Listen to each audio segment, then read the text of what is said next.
السلام علیکم ورحمۃ اللہ وبرکاتہ۔ بسم اللہ الرحمن الرحیم۔ محترم ناظرین و سامعین، دین کی عام تبلیغ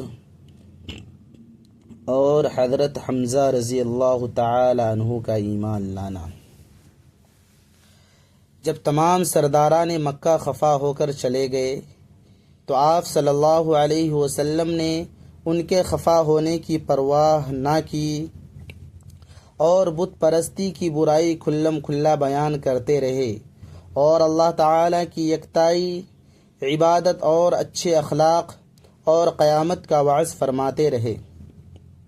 جن کے دل اچھے تھے وہ آپ صلی اللہ علیہ وسلم کی بات قبول کرتے جاتے تھے، لیکن جو دل کے نیک نہ تھے وہ شرارت پر اتر آئے اور آپ صلی اللہ علیہ وسلم کو طرح طرح سے ستانے لگے۔ راستے میں کانٹے ڈال دیتے۔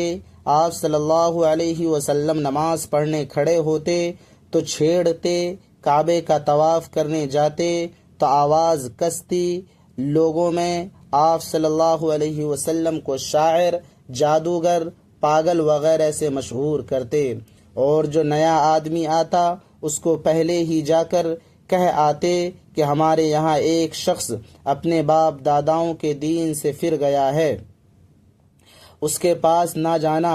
آپ صلی اللہ علیہ وسلم ان کی یہ تمام سختیاں جھیلتے ہوئے اپنا کام کیے جاتے تھے۔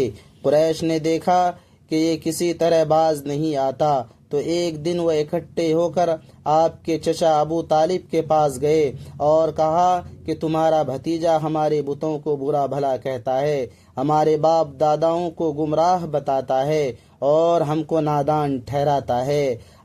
اب یا تو بیچ سے ہٹ جاؤ یا تم بھی میدان میں آ جاؤ کہ ہم دونوں میں سے ایک کا فیصلہ ہو جائے۔ ابو طالب نے دیکھا کہ وقت اب نازک ہے تو رسول اللہ صلی اللہ علیہ وسلم کو بلا کر کہا، مجھ بوڑھے پر اتنا بوجھ نہ ڈالو کہ اٹھا نہ سکوں۔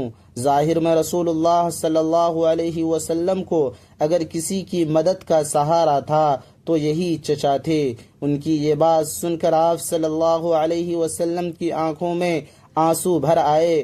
پھر فرمایا، چچا جان، اللہ کی قسم اگر یہ لوگ میرے ایک ہاتھ پر سورج اور دوسرے ہاتھ پر چاند رکھ دیں تب بھی میں اپنے کام سے باز نہ آؤں گا۔ آپ کی یہ مضبوطی اور پکا ارادہ دیکھ کر اور آپ کی اس اثر بھری بات سن کر ابو طالب پر بڑا اثر ہوا۔ آپ صلی اللہ علیہ وسلم سے کہا، بھتیجے جاؤ اپنا کام کیے جاؤ، یہ آپ کا کچھ بھی نہیں کر سکتے۔ چچا کا یہ جواب سن کر دل میں ڈھارس بندی اور اپنا کام مزید تیزی سے کرنا شروع کیا۔ اکثر قبیلے کا اکا دکا آدمی مسلمان ہونے لگے تھے۔ قریش کے سرداروں نے دیکھا کہ دھمکی سے کام نہیں چلا، اب ذرا پھسلا کر کام چلائیں۔ سب نے مشورہ کر کے عتبہ نامی قریش کے ایک سردار کو سمجھا بجھا کر آپ کے پاس بھیجا۔ اس نے آپ صلی اللہ علیہ وسلم کے پاس پہنچ کر یہ کہا، اے محمد، قوم میں پھوٹ ڈالنے سے کیا فائدہ؟ اگر آپ مکہ کی سرداری چاہتے ہیں تو وہ حاضر ہے، اگر کسی بڑے گھرانے میں شادی کرنا چاہتے ہیں تو ہم اس کے لیے بھی تیار ہیں، مگر آپ اس کام سے باز آ جائیے۔ عتبہ کو خیال تھا کہ ہم جو چال چلے ہیں اس کی کامیابی میں شک ہی نہیں۔ محمد صلی اللہ علیہ وسلم ان تین باتوں میں سے کسی ایک کے لالچ میں آ کر ضرور ہم سے صلح کر لیں گے، لیکن آپ صلی اللہ علیہ وسلم کی زبان سے اس نے جواب سنا جس کی اسے ذرا بھی امید نہ تھی۔ آپ صلی اللہ علیہ وسلم نے قرآن پاک کی چند آیتیں اس کو سنائی۔ ان آیتوں کا سننا تھا کہ اس کا دل دہل گیا۔ واپس آیا تو قریش نے دیکھا کہ اس کے چہرے کا رنگ اترا ہوا ہے۔ عتبہ نے کہا، بھائیوں، محمد صلی اللہ علیہ وسلم جو کلام پڑھتے ہیں وہ شاعری ہے نہ جادو وغیرہ ہے۔ میری رائے یہ ہے کہ تم ان کو ان کے حال پر چھوڑ دو۔ اگر وہ کامیاب ہو کر عرب پر غالب آ گئے تو یہ ہماری عزت ہے، ورنہ عرب کے لوگ خود ان کا خاتمہ کر دیں گے۔ لیکن قریش نے اس کی بات نہ مانی اور اپنی ضد پر برابر اڑے رہے۔ اب آپ صلی اللہ علیہ وسلم کا کام یہ تھا کہ ایک ایک کر کے لوگوں کے پاس جاتے اور ان کو سمجھاتے۔ کوئی مان لیتا، کوئی چپ رہتا، کوئی جھڑک دیتا۔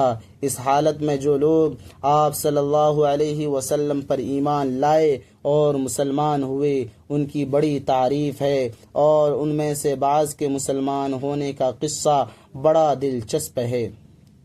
حضرت حمزہ رضی اللہ تعالی عنہ کا مسلمان ہونا۔ حضرت حمزہ رضی اللہ تعالی عنہ آپ کے چچا تھے، عمر میں کچھ ہی بڑے تھے۔ ایک رشتے سے آپ صلی اللہ علیہ وسلم کی خالہ کے بیٹے تھے اور دودھ شریک بھائی بھی تھے، اس لیے وہ آپ صلی اللہ علیہ وسلم سے بڑی محبت کرتے تھے۔ بڑے پہلوان تھے، زیادہ وقت سیر اور شکار میں مصروف رہتے تھے۔ ابو جہل کا حال تو معلوم ہے کہ وہ آپ صلی اللہ علیہ وسلم کو کس کس طرح ستاتا تھا۔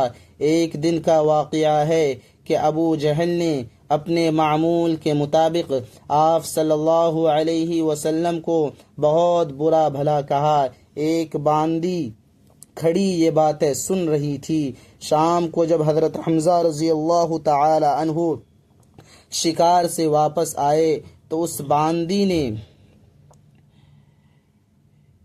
جو کچھ دیکھا اور سنا تھا ان سے دوہرا دیا۔ حضرت حمزہ رضی اللہ تعالی عنہ نے یہ سن کر غصے سے لال پیلے ہو گئے، اور اسی حالت میں کعبے کی صحن میں جہاں قریش کے بڑے بڑے لوگ اپنے اپنے جلسے جمع کر کے بیٹھتے تھے، آئے اور ابو جہل کے پاس آ کر کمان ان کے سر پر ماری اور کہا، لو میں مسلمان ہو گیا ہوں، تمہارا جو جی چاہے میرے ساتھ کر لو۔ یہ کہہ کر گھر چلے آئے۔ اب وہ دن آیا کہ اسلام کے جرگے میں قریش کا ایک بڑا پہلوان شریک ہو گیا۔